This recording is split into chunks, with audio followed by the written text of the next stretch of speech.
Bonjour à tous, ravi de vous rencontrer dans une nouvelle séquence d'apprentissage intitulée La boucle pour, destinée aux élèves des 4e années scientifiques. La leçon d'aujourd'hui sera présentée par M. Mansour Jamli, professeur principal émérite en informatique au lycée secondaire de Menzil Mhiri à la région de Kérouan. Ce travail a été préparé sous la supervision pédagogique de M. Abdrazak Bazaoui, inspecteur général en informatique. Je commence par le plan de notre leçon qui contient dans l'ordre les points suivants. On commence par un rappel, ensuite une activité de mise en situation, puis la définition de la boucle pour, à la suite la syntaxe en algorithme et en Pascal de la boucle pour, et on finit par une application suivie d'une évaluation. Je commence le rappel par une activité. Je lis l'énoncé de l'activité, soit l'algorithme suivant permettant de résoudre une équation du second degré de la forme ax au carré plus bx plus c égale à 0.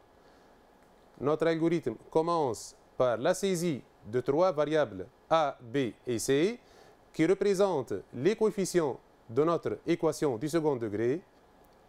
Ensuite, le calcul du discriminant delta et enfin la détermination du résultat de la résolution de l'équation selon la valeur de delta. Travail à faire. Première question, effectuer le tournage à la main de cet algorithme et déduire le résultat final affiché.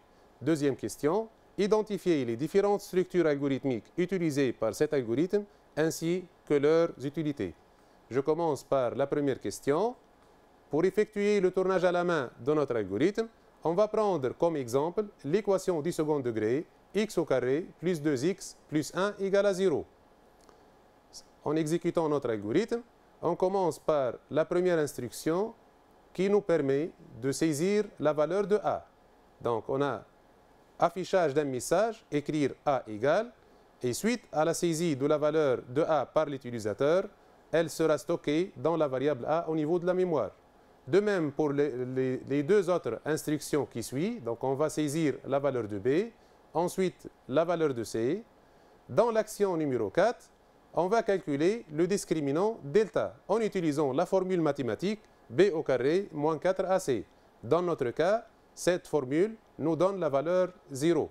Donc cette valeur sera stockée dans la variable d au niveau de la mémoire et on va l'utiliser dans l'instruction numéro 5 pour déterminer les solutions de notre équation. On commence par tester d, est-ce qu'elle est inférieure à 0? Donc comme vous remarquez là, d est égal à 0, elle n'est pas strictement inférieure à 0. Pour cela, on passe au sinon. Là, on rencontre une deuxième comparaison. Est-ce que d est égal à 0? Comme vous voyez, oui, d est égal à 0 et c'est pour cela qu'on va exécuter le traitement du si, qui est un affichage mixte d'un message, une solution de points x égale, suivi de la valeur de l'expression arithmétique moins b sur 2 fois a, qui nous donne la valeur de x. Donc, on aura sur écran une solution de points x égale, ça c'est notre message, suivi de la valeur de x qui est moins 1.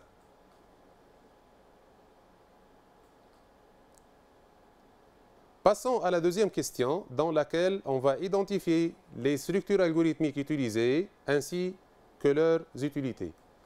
Pour cela, on reprend le même algorithme dans lequel vous remarquez qu'il y a au départ trois actions écrire et c'est une opération d'affichage qui sera traduite en Pascal par le mot-clé write-ln. Ensuite, on a trois actions lire et c'est une opération de saisie qui sera traduite en Pascal par le mot-clé readln. Dans l'instruction numéro 4, on a une affectation qu'on représente en Pascal à l'aide des deux points égales. Ces trois opérations d'affichage, de saisie et d'affectation s'appellent les actions élémentaires simples. Alors qu'au niveau de l'instruction numéro 5, on remarque l'utilisation de conditions, ce qui explique l'utilisation d'une structure de contrôle conditionnelle. Et je vous rappelle là que vous avez vu déjà deux structures de contrôle conditionnelles, la structure conditionnelle simple et la structure conditionnelle généralisée. Pour la structure conditionnelle simple, elle possède deux formes, la forme réduite avec la syntaxe algorithmique suivante, si conditions, alors traitement, fin si.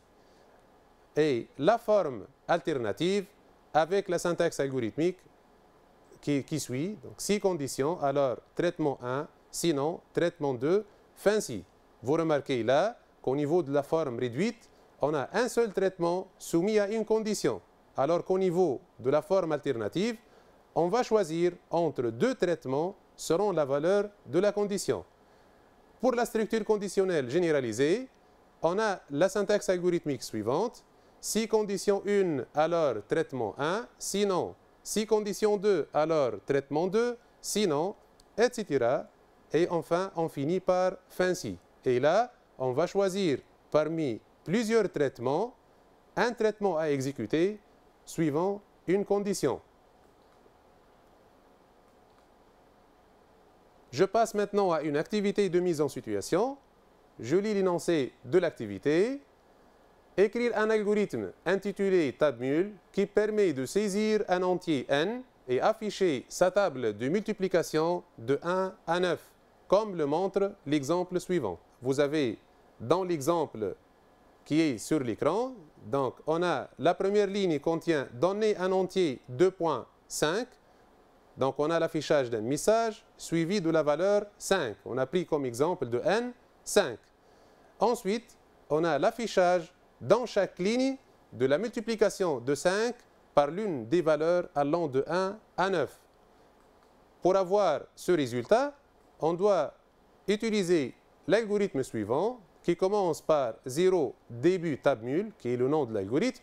Ensuite, l'instruction permettant de saisir l'entier n, qui est la suivante. Donc, pour afficher le message donner un entier 2 points, on doit utiliser écrire donner un entier 2 points comme message mis entre guillemets.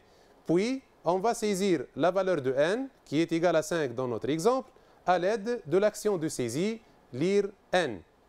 Ensuite, on va afficher les différentes multiplications de n par les valeurs de 1 à 9 à l'aide d'une opération d'affichage, écrire n, qui est dans notre exemple égal à 5, suivi de l'opérateur fois comme message, mis entre deux guillemets. Ensuite, 1, puisqu'on va commencer par multiplier 5 par 1. Ensuite, l'opérateur égal sous forme de message. Et on finit par la valeur de l'expression n fois 1, puisque notre valeur de n est égale à 5. Donc, on aura 5 fois 1 égale 5. De même pour les autres valeurs du multiplicateur. Donc, on va afficher la même chose, chaque valeur dans une ligne. Alors, vous remarquez là la répétition de l'action écrire de l'instruction numéro 3 à l'instruction numéro 11 avec changement de la valeur du multiplicateur au niveau de l'affichage du multiplicateur et au niveau de la multiplication de n par le multiplicateur. Si on remplace toutes ces valeurs par le nom d'une variable m, on aura une solution comme suit.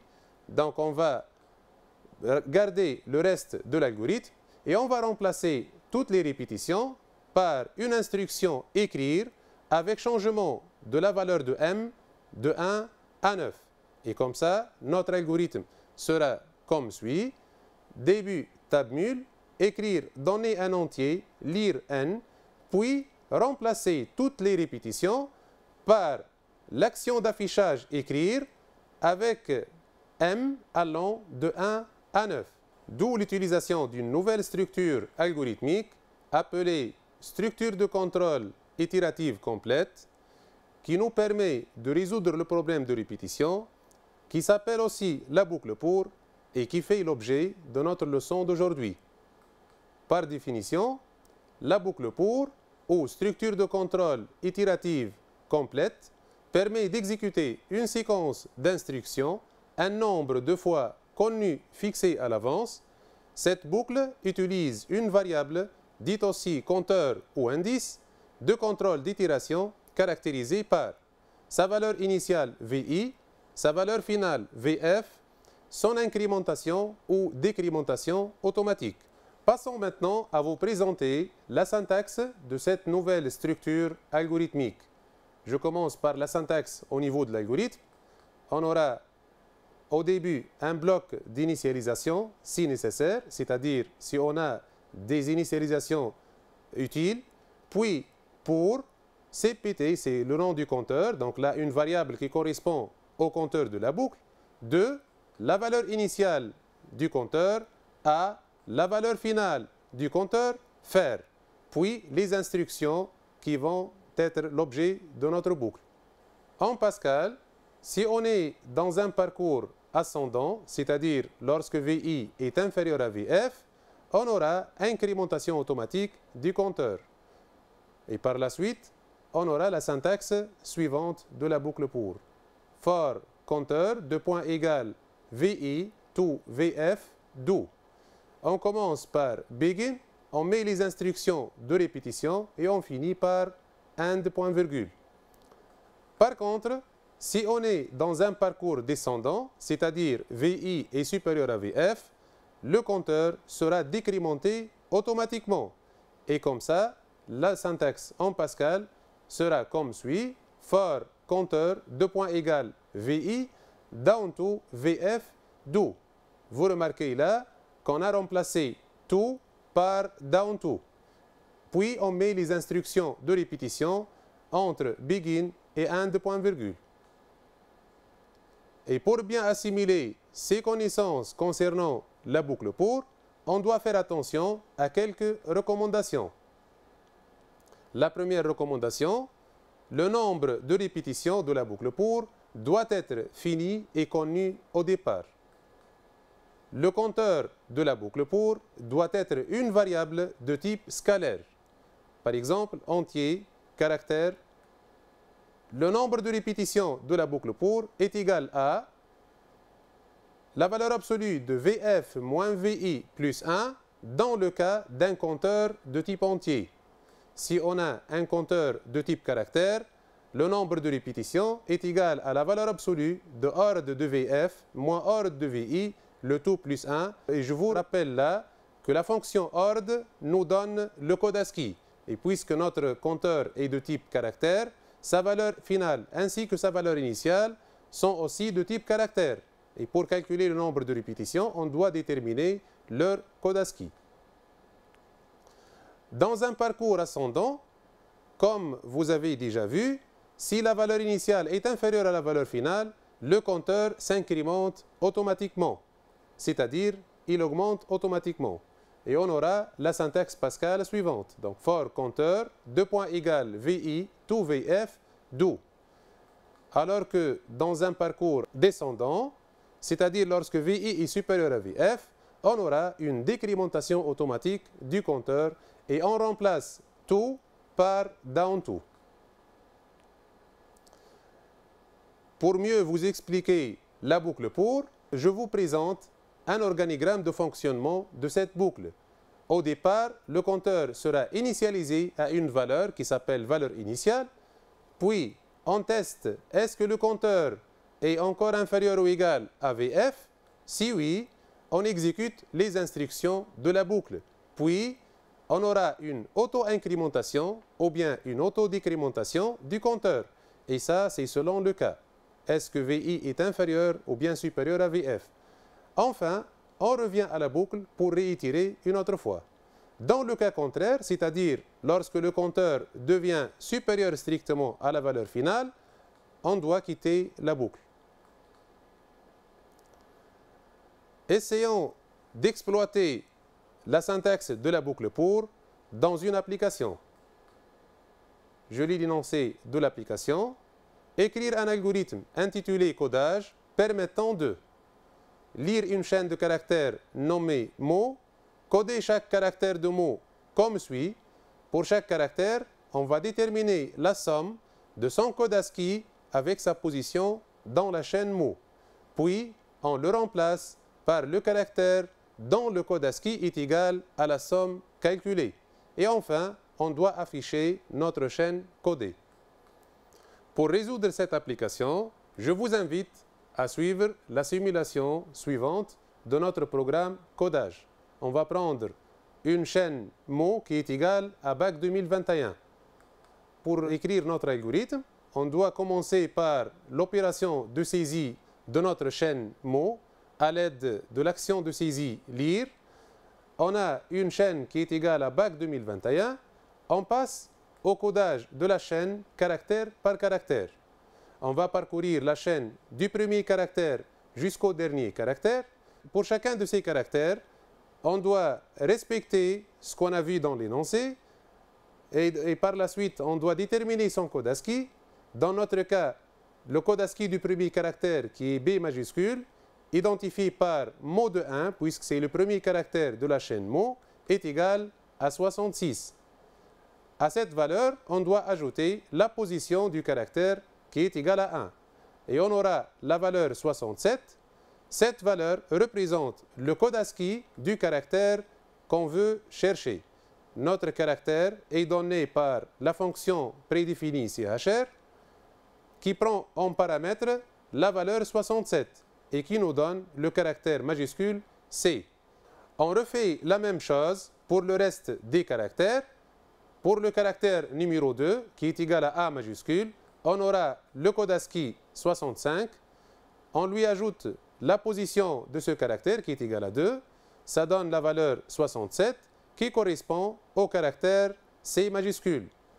On remplace le caractère de départ et on continue avec le reste des caractères jusqu'à la fin.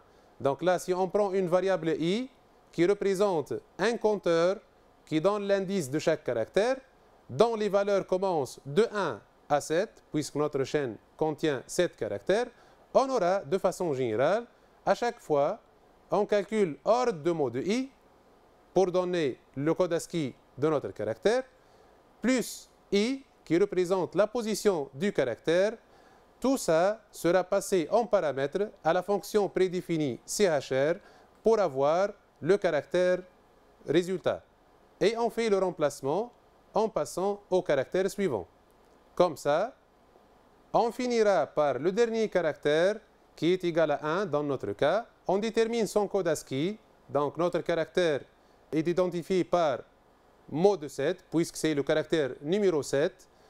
Son code ASCII est égal à 49. On lui ajoute sa position qui est égale à 7. Et par la suite, on aura la valeur 56 qui représente le code ASCII du caractère numérique 8. On effectue le remplacement et on aura notre chaîne résultat codée. De manière générale, on a effectué le codage de notre mot en commençant par le caractère numéro 1 jusqu'au caractère numéro 7. De façon générale, le dernier caractère possède un indice qui est égal à longue de mot, la longueur de la chaîne. Et comme ça, on a effectué le codage des caractères du caractère numéro 1 jusqu'au caractère numéro longue de mot. À chaque fois, on a déterminé le code ASCII du caractère concerné, puis on lui a ajouté sa position dans la chaîne, c'est-à-dire i. Ensuite, on a utilisé la fonction CHR pour déterminer le caractère correspondant à cette valeur comme étant un code ASCII. Enfin, on a affecté le caractère trouvé à la position numéro i de la chaîne mot. Et donc, on a fait le remplacement ou le codage. Par la suite, on doit afficher la chaîne codée à l'aide de l'action d'affichage écrire. Et on aura, par exemple, l'affichage suivant. Le mot codé est, et vous avez le mot qu'on a déjà codé. Comme ça, vous remarquez que notre traitement ou bien notre résolution de l'application se forme de 3 parties essentielles. La première concerne la saisie de notre donnée, qui est la chaîne mot, et on a utilisé l'action de saisie, qui est l'action lire. Ensuite, on procède au traitement ou bien au codage de la chaîne en question, en faisant l'action mot de i reçoit CHR de ordre de mot de i plus i, un nombre de fois allant de 1 à longue de mot. Enfin, on affiche le mot coder à l'aide de l'action d'affichage écrire. Et comme ça, notre algorithme solution peut être écrit comme suit. Donc, l'action de saisie de la variable mot, écrire mot égal, lire mot. Ensuite, le codage de notre mot en utilisant notre nouvelle structure algorithmique qui est la boucle pour. Et là, l'écriture algorithmique correcte, c'est pour i de 1 à langue de mot faire. On met l'instruction de répétition qui est mot de i reçoit chr de ordre de mot de i plus i. Et on finit par fin pour. Ensuite, on doit afficher le résultat trouvé à l'aide d'un affichage mixte contenant un message qui est le mot codé et deux points. Ensuite, on met la chaîne qui s'appelle mot et on finit par fin codage. Après l'algorithme, on doit déclarer tous les objets utilisés dans notre solution à l'aide du tableau de déclaration des objets qui s'appelle aussi TDO. Dans notre cas, on a utilisé deux objets qui sont l'objet mot qui est une chaîne de caractères et qui sert à saisir une chaîne de caractères. Donc, mot, c'est une variable de type chaîne. Son rôle, c'est saisir une chaîne de caractères. Pour la variable i, on l'a utilisée en tant que compteur de type entier. Pour cela, dans la colonne objet, on met son nom, c'est-à-dire i. Ensuite, le type entier. Et pour le rôle, c'est un compteur. Je vous présente maintenant une traduction en Pascal qu'on va tester ensemble pour bien comprendre l'exécution de notre programme. Donc, on a traduit notre solution en Pascal. Là, je commence toujours un programme par programme, le nom du programme. Ensuite, je mets l'instruction uses WinCRT. Après ça, je dois déclarer toutes les variables utilisées par le programme. Et ça, c'est à l'aide du tableau de déclaration des objets qu'on a déjà fait. Au niveau du TDO, on a déclaré deux objets, mot et i. C'est pour cela qu'on a déclaré au niveau de Pascal la variable mot de type string, c'est-à-dire chaîne, et la variable i de type integer, c'est-à-dire entier. Enfin, on doit mettre le corps de notre programme qui est la traduction de l'algorithme solution. Et vous voyez là comment on a traduit notre algorithme. Donc, écrire mot égal est traduite par write mot égal. Lire mot, elle est traduite par readln mot. La boucle pour, donc pour i de 1 à langue de mot faire, puisqu'on a un parcours ascendant, c'est-à-dire la valeur initiale de i est égale à 1, elle est inférieure à la valeur finale qui est la longueur de notre chaîne. Et c'est pour cela qu'on va utiliser la syntaxe for i de point égal 1 to length de mot do. Donc on a utilisé le terme to puisqu'on a un parcours ascendant. Ensuite, le contenu de la boucle pour en Pascal sera encadré par les deux mots-clés begin et end point virgule. Là, on a une seule instruction qui se répète, qui sera traduite en Pascal. Donc, on a une action d'affectation. On a vu déjà que cette action sera traduite par deux points égaux. Bien sûr, on n'oublie pas de mettre un point-virgule à la fin de chaque instruction. Enfin, on doit effectuer l'affichage du résultat à l'aide de l'action algorithmique écrire qui sera traduite en Pascal par writeln. Donc, on aura la traduction de cette instruction d'affichage. Et on finit par end point. On va essayer de faire une exécution pour tester notre programme. Donc, on doit commencer par le compiler. Ensuite, voilà, donc il est compilé avec succès. Ensuite, on doit l'exécuter et lui donner un exemple de mot à coder. Là, je vais prendre l'exemple déjà vu. Donc, je vais prendre le mot bac 2021. Donc, comme vous remarquez, il m'a affiché mot égal, puis il va accepter la valeur que je vais saisir, qui est la bac 2021. En validant par entrée, j'aurai l'affichage du résultat qui est conforme à ce qu'on a vu tout à l'heure. Donc, le mot codé est, et vous avez la valeur qu'on a déjà déterminée. On peut tester ça avec un autre exemple de mot. je ferme l'exécution et je refais l'exécution une autre fois. Cette fois-ci, je vais donner un autre mot. Par exemple, bonne chance. Cette chaîne-là sera codée comme suit. Et voilà, donc vous avez le résultat du codage de notre chaîne de caractères bonne chance en majuscule. Voilà, je ferme l'exécution et on revient à notre présentation. Pour mieux comprendre ce qu'on a vu concernant la boucle pour, on passe maintenant à une évaluation de nos connaissances. Pour chacune des propositions suivantes, cochez la ou les bonnes réponses. Première question, que permet de faire la boucle pour? Je vous donne les propositions. Attribuer une valeur à une variable, ou bien diminuer le nombre de répétitions d'un traitement itératif, initialiser les constantes, répéter certaines actions un nombre de fois fixé au départ. Je vous donne un temps de réflexion. Très bien. Donc la bonne réponse, c'est la dernière, c'est-à-dire la boucle pour nous permet de répéter certaines actions un nombre de fois fixé au départ.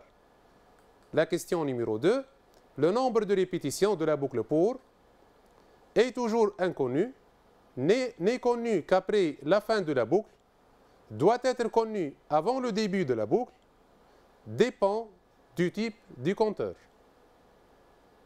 La bonne réponse, le nombre de répétitions de la boucle pour doit être connu avant le début de la boucle. Question 3. Le compteur de la boucle pour peut être de type numérique, doit être de type scalaire, peut être de type caractère, doit toujours commencer par 1. Quelle est la réponse correcte selon vous, ou bien les réponses correctes? Donc la première réponse peut être de type numérique. Oui, c'est correct. La deuxième proposition, est-ce qu'il doit être de type scalaire? Bien sûr, ça doit être de type scalaire. Est-ce qu'il peut être de type caractère? Bien sûr, on a vu déjà que le type scalaire contient les types entiers et caractères. Et enfin, est-ce qu'il doit toujours commencer par 1? Bien sûr, non. Donc, ce n'est pas obligatoire. On peut commencer par n'importe quelle valeur.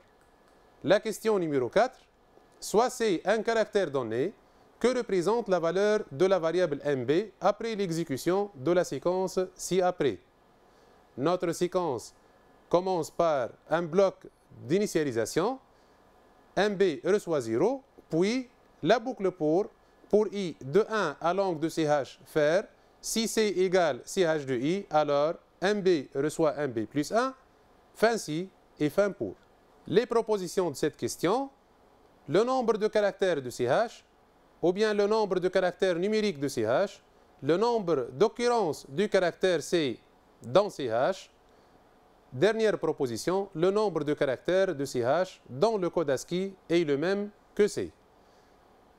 Si on regarde bien la séquence qui est devant vous, donc on a une variable MB initialisée à 0, puis à chaque fois, donc on va parcourir de 1 à l'angle de CH, c'est-à-dire on va parcourir la chaîne CH. À chaque fois, on va comparer C, le caractère déjà donné, avec le caractère numéro I de la chaîne CH. Si les deux caractères sont égaux, alors MB s'incrémente, c'est-à-dire MB reçoit MB plus 1. Et comme ça, on est en train de calculer le nombre d'occurrences du caractère C dans CH.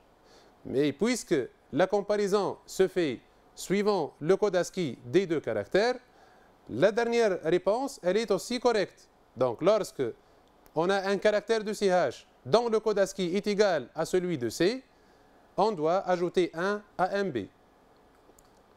La question numéro 5, soit CH une chaîne de caractères que représente la valeur de la variable n après l'exécution de la séquence algorithmique ci-après. Les propositions,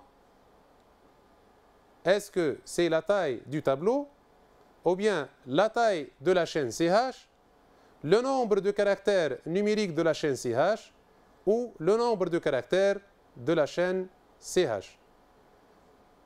Alors, notre séquence commence par l'initialisation de la variable n à 0, puis on va parcourir la chaîne de caractères CH du caractère numéro 1 jusqu'au dernier caractère, c'est-à-dire jusqu'à l'angle de CH. À chaque fois, on a testé est-ce que CH de I est dans l'intervalle des caractères numériques 0, 9, c'est-à-dire est-ce que CH de I est un caractère numérique. Dans ce cas-là, on incrémente n, on ajoute 1 à la variable n. Et par la suite, on aura le résultat de cette séquence qui est le calcul du nombre de caractères numériques de la chaîne CH. Pour la question numéro 6, souhaiter un tableau de n entier, la séquence algorithmique ci-après permet d'afficher tous les éléments impairs de T, ou bien de compter le nombre des éléments pairs de T, de compter le nombre des éléments impairs de T, ou d'afficher tous les éléments pairs de T. On a une boucle pour, allant de 1 à n. À chaque fois, on va tester est-ce que T de I mode 2 différent de 0. Et comme vous connaissez, mode nous permet de tester est-ce qu'un entier est pair ou impair, c'est-à-dire est-ce que le reste de la division euclidienne de T de I par 2 est égal à 0 ou bien différent de 0. Là, on a dit si T de I mode 2 différent de 0. Donc c'est ça la condition nécessaire pour afficher T de I. Donc on a l'affichage de T de I, c'est-à-dire l'affichage d'un élément de T lorsque cet élément possède un reste par 2 de la division par 2 différent de 0. Donc c'est un élément impair. Et pour cela, la réponse correcte, c'est d'afficher tous les éléments impairs de T. Lorsque T de I est impair, on doit l'afficher. Question numéro 7. Soit CH une chaîne de caractères alphabétiques, la séquence algorithmique ci-après permet de convertir la chaîne CH en majuscule, compter le nombre de caractères majuscules dans CH, compter le nombre de caractères minuscules dans CH, ou bien convertir la chaîne CH en minuscule. Regardons bien notre séquence. Donc, on a pour I de 1 à l'angle de CH faire, c'est-à-dire c'est un parcours de la chaîne CH. Si CH de I dans A, Z majuscule, alors CH de I reçoit CHR de ordre de CH de I plus 32. Donc là, ordre de CH de I nous donne le code ASCII de notre caractère de la chaîne qui est d'indice I. À ce code ASCII, on va ajouter la valeur 32. Et enfin, on va appliquer la fonction CHR à cette somme-là pour donner un autre caractère de remplacement du caractère CH de I. Donc, si on prend un caractère de l'intervalle A, Z majuscule et on ajoute 32 à son code ASCII, on aura le code ASCII du même caractère minuscule. Donc, on aura la traduction ou bien la conversion de notre caractère en minuscule. Et comme ça, en terminant la boucle, on aura toute la chaîne CH convertie en minuscule. C'est pour cela que la dernière réponse ou bien la dernière proposition, c'est la proposition correcte. La question numéro 8. Souhaiter un tableau de n entier, la séquence algorithmique ci-après permet de, je vous donne les propositions, remplir aléatoirement le tableau T par n entier de 2 chiffres, remplir aléatoirement le tableau T par n entier compris entre 10 et 90, remplir aléatoirement le tableau T par n réel de 2 chiffres, ou bien remplir aléatoirement le tableau T par n entier strictement supérieur à 100. On a pour I de 1 à n faire, T de I reçoit aléa de 90 plus 10. Donc là, on va remplir le tableau T par les valeurs aléa de 90 plus 10. Donc, vous rappelez bien que la fonction aléa permet de générer automatiquement un nombre qui est entre 0 et son paramètre moins 1. Donc, par exemple, là, ça sera un nombre qui est entre 0 et 89. Si on lui ajoute 10, on aura un nombre entre 10 et 99. Et par la suite, la bonne réponse, c'est remplir aléatoirement le tableau T par n entier de 2 chiffres, c'est-à-dire entre 10 et 99. Maintenant, juste une remarque, pourquoi on a choisi n entier et non n réel? On a une autre réponse, remplir aléatoirement le tableau T par n réel de 2 chiffres. Le tableau contient des entiers, on a dit dès le départ que T est un tableau de n entiers, et par la suite, si on met T de I reçoit aléa, donc aléa nous renvoie une valeur de type entier, selon bien sûr la variable qui est à gauche de l'affectation. Je passe à la question numéro 9. Soit n un entier positif donné, la séquence algorithmique ci-après permet de les propositions, calculer f à la puissance n, calculer n à la puissance f, calculer la factorielle de n, ou bien calculer la somme des n premiers entiers positifs. Dans notre cas, donc, on a une initialisation de la variable f à 1, donc f reçoit 1. Ensuite, on a testé, si n est supérieur à 1, alors f va changer de valeur, donc on va utiliser la boucle pour i de n à 1, faire f reçoit f fois i. J'explique cette séquence comme suit. Donc, on a tout d'abord la réponse correcte, c'est calculer la factorielle de n. Pourquoi? Donc, vous voyez l'explication. Donc, on a dit, si n est égal à 0 ou bien n est égal à 1, vous connaissez que la factorielle de n, c'est égal à 1. Donc, on aura f égale à 1. C'est pour cela qu'on a initialisé f à la valeur 1. Maintenant, si n est strictement supérieur à 1, on doit calculer la factorielle de la manière suivante. Donc, comme vous connaissez ça en mathématiques, donc f est initialisé à 1 parce qu'on va utiliser f dans une opération de multiplication. Donc, on a dit que f reçoit 1, puis à chaque fois, on a multiplié f par i. Et puisque i commence par la valeur n, au départ, on aura f égale à n, c'est-à-dire n fois 1, f fois i qui est égal à n. Puis, on va multiplier le tout par n moins 1, puisque i, c'est un compteur utilisé dans la boucle pour avec un parcours descendant. On a choisi la valeur initiale est égale à n et la valeur finale égale à 1. Et puisque c'est un parcours descendant, donc on aura décrémentation automatique de notre compteur i. Donc on commence à n, ensuite le compteur prend la valeur n moins 1, on aura n fois n moins 1, le compteur sera décrémenté automatiquement après chaque itération et au fur et à mesure, on fera des multiplications par la valeur de i. Donc on aura f qui est égal à n fois n moins 1 fois ainsi de suite jusqu'à arriver à la valeur finale de la boucle qui est égale à 1. Et par la suite, on a bien sûr déterminé la bonne réponse qui est calculer la factorielle de n. La dernière question, soit x et y, deux entiers donnés, la séquence algorithmique ci-après permet de les propositions, calculer le produit de x par y, c'est-à-dire calculer x fois y, ou bien calculer x à la puissance y, calculer y à la puissance x, ou calculer le produit des entiers de l'intervalle x, y, c'est-à-dire calculer le produit des valeurs appartenant à l'intervalle x, y. Notre séquence contient une initialisation de la variable p à 1, puis une boucle pour allant de 1 à x. À chaque fois, on va multiplier p par la valeur de y. La bonne réponse, c'est calculer y à la puissance x.